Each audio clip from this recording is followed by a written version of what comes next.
Senator Marcoleta, if we simply vote, in your case, not the motion to table, to adhere, once that decision becomes final, meaning to say after the lapse of the period for a member who voted with the winning side, on the winning side, to seek a reconsideration, the natural effect, without being included in your motion today, would be to archive it.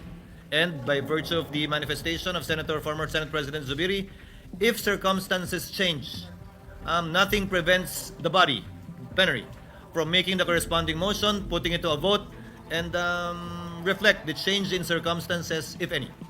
That will be acceptable, Mr. President. Thank you, Your Honor. Senator Sotto? Mr. President,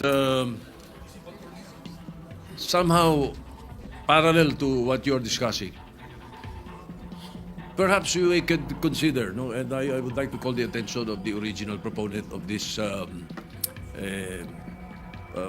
position, Senator Ale Cayetano, who was former Speaker of the House, to adhere to the Supreme Court decision upon its final disposition.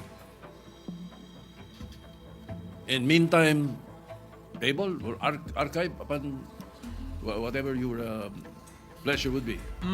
At least, maliwanag sa atin na upon its final disposition, na may motion for reconsideration. We're still giving that chance of a motion for reconsideration.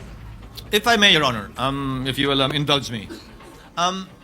If I may state the working motion to adhere to the July 25, 2025 decision of the Supreme Court declaring the articles of impeachment null and void ab initio, and that the Senate did not acquire jurisdiction over the same.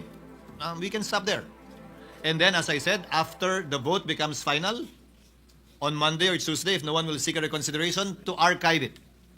If there is no change, then it remains in the archives and nothing needs to be done. If the Supreme Court reverses itself, however possible or impossible that may be, then we will entertain a motion to bring it out of the archives. Bring it out of the archives and act accordingly again in obedience to the Supreme Court decision. So, Ang problema, Mr. President, when we say that the Senate has not acquired jurisdiction, ayon tayo sa sinasabi ng Supreme Court decision nilang ito, na maraming nagsasabi na hindi tama. Dahil tinawag nyo to ng June 9 nag-oath ang Senate President. Nag-oath yung iba ng June 10, nag-motion, nag-robe pa nga Hindi naman pwedeng pampelikula lang yun, pang-TV lang yung robe na yun. You convened.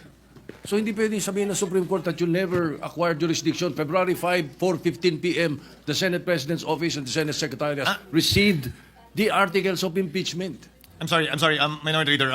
Legally, when you say the Senate never acquired jurisdiction, it does not deny the fact that we convened. That is a totally different matter. It says that since the articles of impeachment violated the one-year ban, that we never supposedly acquired jurisdiction. Not that we never did when it was not yet barred by the Supreme Court.